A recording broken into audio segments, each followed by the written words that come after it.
Alright folks, the SDP-57 Gowika Tier VII Normal Polish tank destroyer looks like a medium tank chassis like a CS-52-53 with a large superstructure and a 122mm. So it's supposed to have better alpha than the Russian counterparts, but not as much DPM. So medium tank chassis based tank destroyer should be fairly mobile, but this thing also has 180mm of superstructure armor, which is not half bad. It's also slightly sloped, but not the prettiest looking vehicle. Does look kinda front heavy, slightly, right? Large superstructure in the front, not as much for the back end, but I mean, Tier VII tank destroyers have unusually high DPM, like really high, 2,700 or so. For 122s, penetration is not that great, but they punch pretty hard, especially gold shell. So, alright. But this thing doesn't have the special damage drop-off for Polish tank destroyers, as we saw with the 𝗚cie𝘄𝗶𝗸 a few days back. So that's a Tier 10 with a star-shaped barrel. The special mechanics starts at Tier 8. Usually Tier 7s are pretty normal. Standard stuff, no mechanics to play around with, but let's take a look at the stats. So 420 alpha for a 122 punches a little bit harder than Russian counterparts, but penetration is also a little bit better. 202 for AP round, 245 for gold APCR, not half bad. High explosive is high explosive. Shell velocity is actually alright for a large caliber at lower tiers, but reload time is if. So the DPM is closer to something of a T-34-2G or Jagdpanther.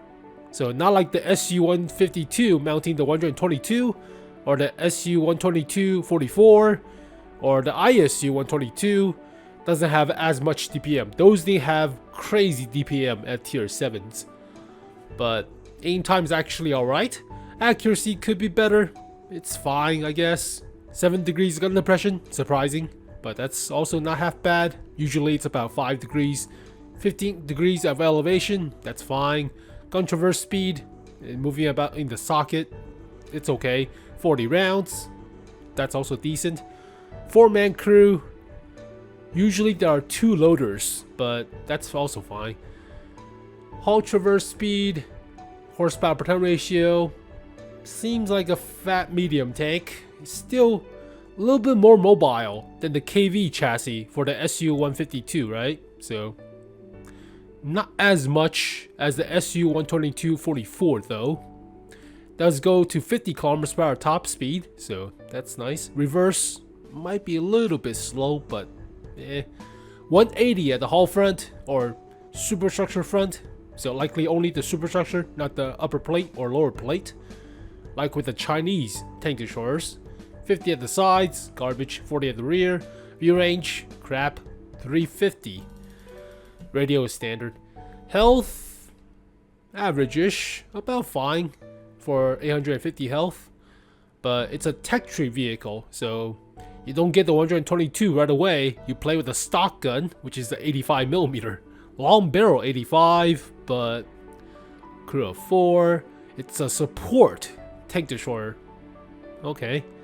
That doesn't matter at lower tiers, but okay. Should be a sniper technically, but whatever.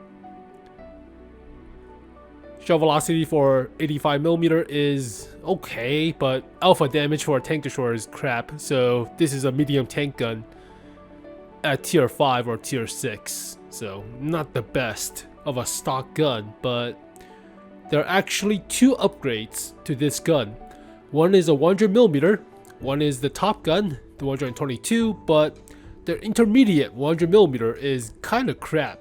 DPM sucks, accuracy sucks dramatically compared to the 85. It's even worse than the 122. Penetration is not that much better, 170, so that's about the same as the T-34-AT, the American non-turreted tank destroyer. Actually, that's more like the T-25, the one with the turret. Not the non-turreted one. Let's just take a look. This thing has the T-29's gun practically. Yeah, 200 millimeters pin. So more like the T-25/2 with the 90 millimeter. Yeah, practically this thing. So yeah, penetration for the second gun is not that great. Also, DPM is trash. So this gun sucks, but you have to go through it to get to the 122. DPM is actually alright, 2100, but usually there's a lot of DPM at Tier 7, like a lot. So for 122s, stuff like this is insane with the amount of DPM. 3100! Holy crap, 1000 more DPM. Granted, penetration is not as great, right? But this thing is a bullet hose of DPM. Also pertains to stuff like the SU-122-44. This thing also has a lot of DPM too, with the D25. Yeah, close. Yeah, 2,900. So these things are bullet holes with 122s, and they do pack a punch. Stuff like this doesn't have as much with the 100 millimeter. 100 millimeter. Yeah, 2,300. So DPM is back in on the lower half. I mean, 2,100 is still decent for a lower tier vehicle, but there are stuff that are really packing a punch at tier 7s. So Jagdpanther is 2,300? 2,300. So yeah, more like stuff like the Jagdpanther or the T-25/2. This thing doesn't have that much DPM. Not even close. 1,900. Oh god. It has a turret, but you pay for it. You dramatically pay for the DPM. Oh. So yeah, stock grind is not fun. You have to unlock the gun, I think, to unlock the vehicle. The vehicle for tank destroyers are usually unlocked after the gun. They don't unlock after the engine or stuff like that. So it's likely after the gun. But stock grind is basic. It's also problematic. The modules are not shared, other than the radio. So engine is not shared. Radio, you could unlock it from the medium tank line or the heavy tank line, which is fine, but ugh. So the grind is still there. And it weighs more for the gun too, like almost twice the weight. So you probably have to unlock the tracks for the gun. Alright, I mean, stock stats compared to upgraded stats. Yeah, DPM drop off is nasty. 500 DPM drop off for the second gun. That's not great. Also, accuracy drop off is so yeah, the second gun's utter crap for the 100 millimeter. You have to unlock the 122. You have to, otherwise you will suffer. But maybe the armor will carry.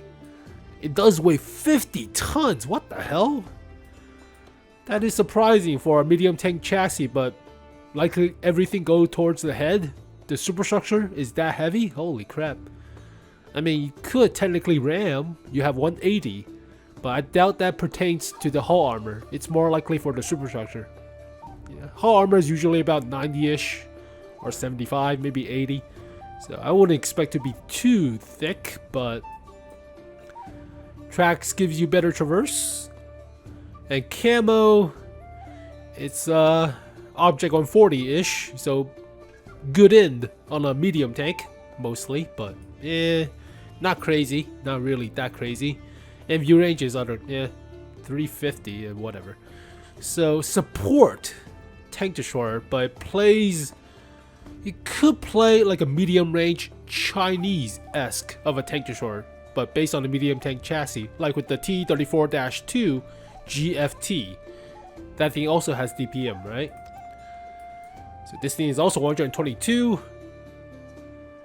Yeah, not bad. 2,450-ish. So not as crazy as the Russians, but it's a medium tank chassis.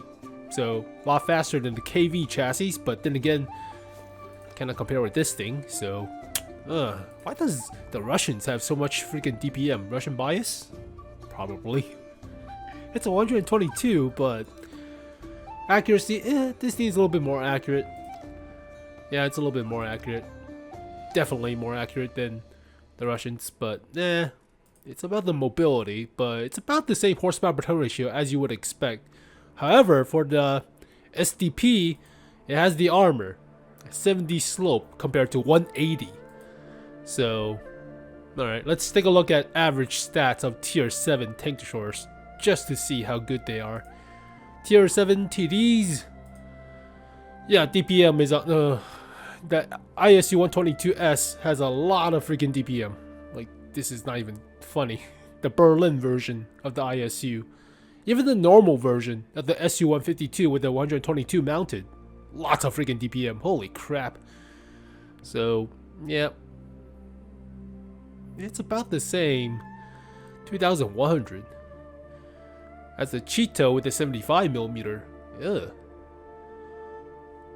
Or even the 𝗚cie𝘄𝗶𝗸, but 𝗚cie𝘄𝗶𝗸 has the alpha damage. Huh. It might depend on the armor of this vehicle, rather than the actual punchiness of the gun, or DPM of the gun. So imagine playing a T-35 AT, except you have about the same DPM, except better armor, right? But this thing is very nimble. Mobile. Yeah, that's the word. This thing is very nimble on its feet, so it's like playing with the T-25 medium tank, except you have a large gun without a turret. So, alright, support Tier 7. There's not a thing currently. Isn't the SU-152 a support? Yeah, this thing is a support, but yeah, it's so much different than this thing. This thing is more like a sniper. It's technically versatile, but the equipment doesn't matter for low tier. It's support. So we'll take a look at equipments first. But rammer, definitely rammer. Do you need secondary firepower bonuses like improved aiming or? I would say you should go with camo. You could camp in the back, but based on the playstyle of the Tier 10, that thing is aggressive. I don't know how much the armor is for the lower plate to be distinct for an aggressive playstyle with a 180mm superstructure, right?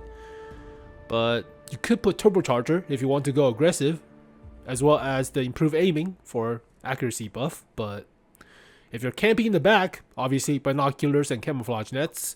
Don't know why I don't use vents instead of camo nets, but on the T-25, but whatever.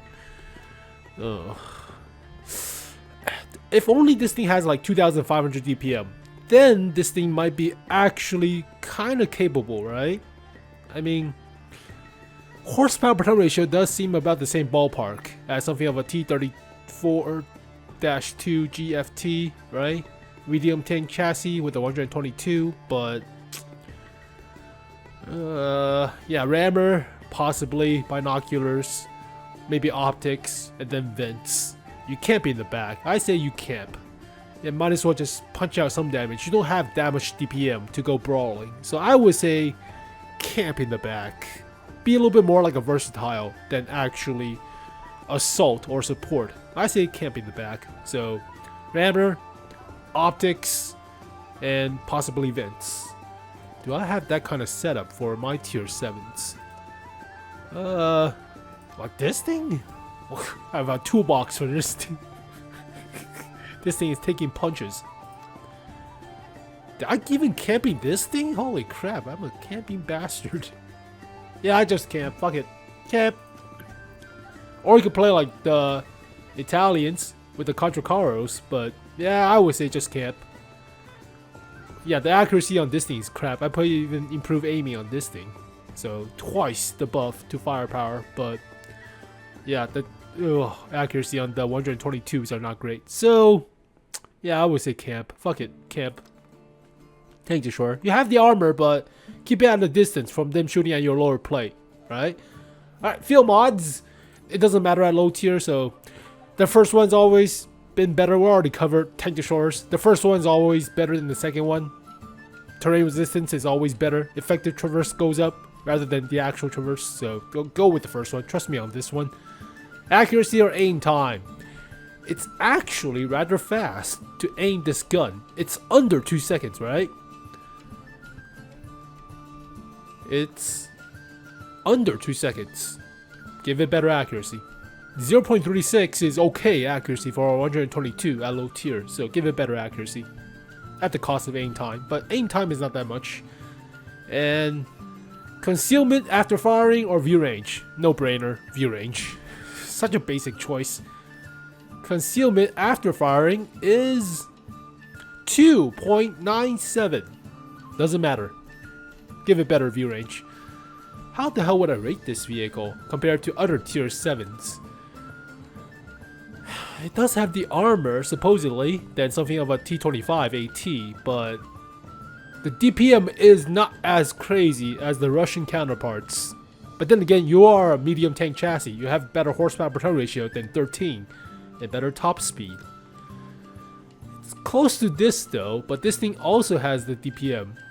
But it's faster to aim and better gun depression, so it feels a little bit more comfortable than this gun at the cost of DPM.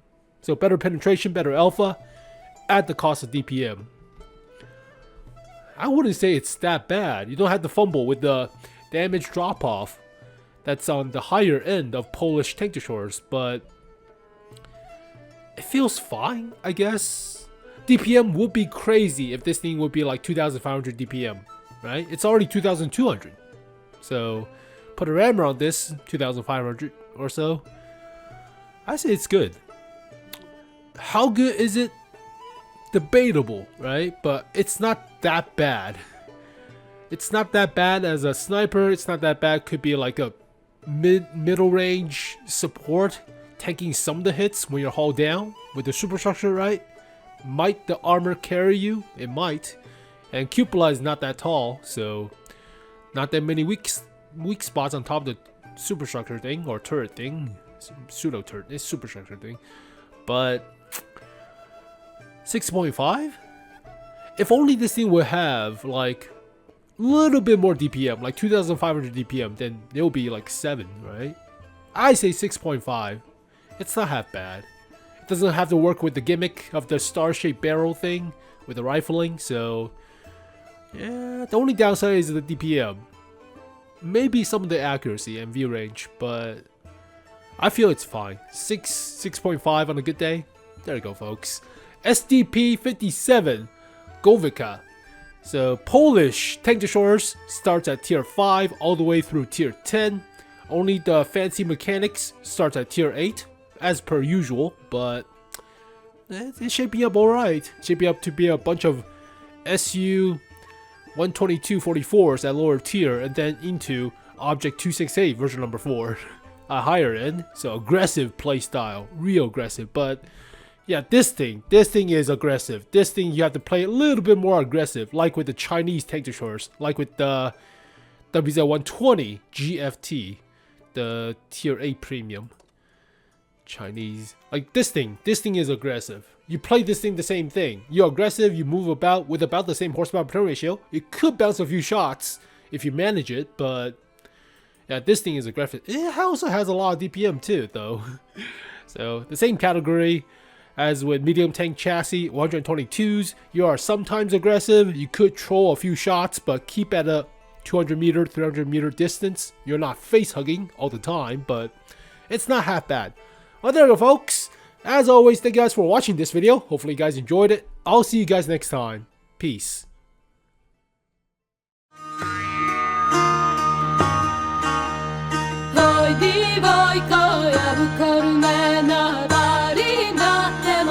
Ďarosław